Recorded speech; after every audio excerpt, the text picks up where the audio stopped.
Nah, anak-anak wajib dilindungi hak-haknya sesuai dengan pasal 14 Undang-Undang Nomor 35 Tahun 2014. Banyak kasus penelantaran anak dari salah satu pernikahan sih ini. Nah, sebenarnya dalam hukum, di mata hukum itu sebetulnya seperti apa sih, Bang?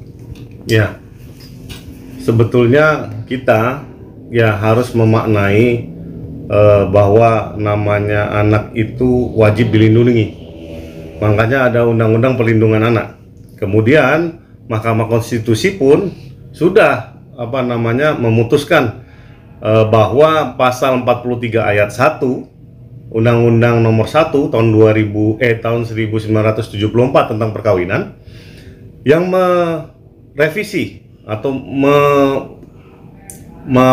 amandemen bahwa sebetulnya kalau anak di luar nikah itu bukan hanya tanggung jawab keperdataan dari ibunya, tapi juga tanggung jawab keperdataan dari ayahnya biologis, sepanjang dia dapat dibuktikan secara hukum. Makanya memang akhir-akhir ini rame nih soal tes DNA. Karena kenapa? Ayah atau bapaknya anak itu perempuan atau laki-laki tetap menjadi tanggung jawab dari ayahnya secara nafkah, maupun ketika dia meninggal nanti dia adalah ahli waris dari harta ayahnya. Artinya anak di luar kawin itu diwajibkan untuk dipelihara, tidak boleh ditelantarkan. Bukan tiba-tiba langsung menjadi sah. No. Kalau sah itu berarti dia itu ada pengesahan dari pengadilan. Artinya contoh begini, harus ada pernikahan dari orang tuanya. Itu namanya pengesahan anak ya. Nah, tapi kalau untuk pemeliharaannya atau hak keperdataannya, anak itu wajib dipelihara oleh ayahnya sebagai orang tua dari biologis dari anak tersebut. Boleh ditinggalkan dengan anak sah, sama hak keperdataannya dia. Tapi kalau namanya dia dibilang bahwa dia disahkan menjadi seorang anak, nah itu menurut pendapat hukum dia bukan anak sah. Karena kan ini kita bicara anak di luar nikah. Dia tuh anak biologisnya. Artinya yang perkara ini yang kita bicarakan ini patutnya saya kasih pendapat untuk ngikutin jejaknya istrinya yang Rezky Aditya inilah. Ya gugat, artinya ketika dia bisa membuktikan yang utama adalah bahwa memang betul itu adalah mereka berdua melakukan hubungan suami istri. Nah, kemudian memang betul diakui dia itu bukan dari hubungan antara orang lain dengan ibunya, tapi dari bapak yang dituduhkannya itu. Nah, itu terbukti. Itu kewajiban. Kewajiban itu artinya memang harus dilaksanakan. Jadi tidak bisa tidak. Karena yang dijamin oleh negara adalah hak-hak keperdataan dari seorang anak. Ada pidananya. Yang pidananya itu yang bisa namanya digolongkan sebagai penelantaran anak. Kalau yang jelas penelantaran anak itu sudah diatur di Undang-Undang Perlindungan Anak. Nah, anak-anak wajib dilindungi hak-haknya sesuai dengan pasal 14 Undang-Undang Nomor 35 Tahun 2014 tentang perlindungan anak, yang isinya adalah anak tetap berhak mendapatkan pengasuhan, pemeliharaan, pendidikan, dan perlindungan untuk proses tumbuh kembang dari kedua orang tuanya, serta memperoleh pembiayaan hidup dari kedua orang tuanya. Nah, itu patut dicatat. Jelas ada hukuman badannya dan hukuman di mana dia harus menyelesaikan kewajiban-kewajibannya secara keperdataan. Makanya ketika dia memang dibuktikan dia mampu dia wajib membayar.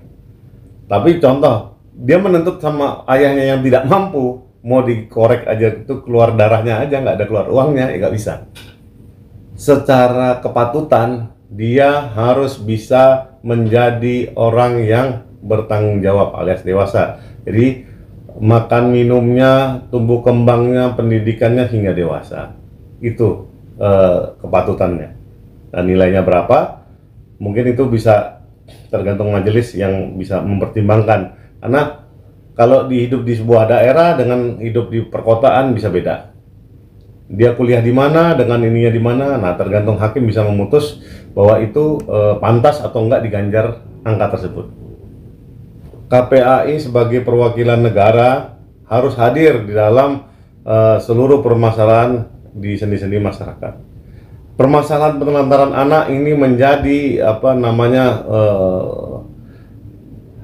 ujung dari puncak gunung es, sehingga yang terketahui oleh khalayak ramai hanya public figure, tapi untuk masyarakat biasa itu tidak tersentuh sama sekali.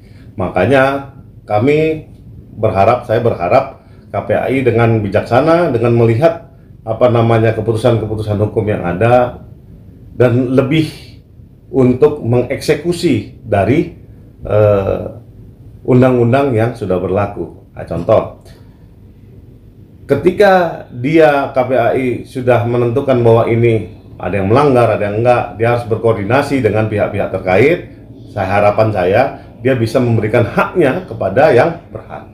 Contohnya yang meminta keadilan anaknya yang ini, ya, dicoba didorong, walaupun itu di luar kewenangannya KPAI, tapi karena itu dia wakil negara, jadi harapan saya dia bisa berkoordinasi dengan pihak berwajib, kemudian pihak pengadilan, supaya mengeksekusi hak dari anak ini.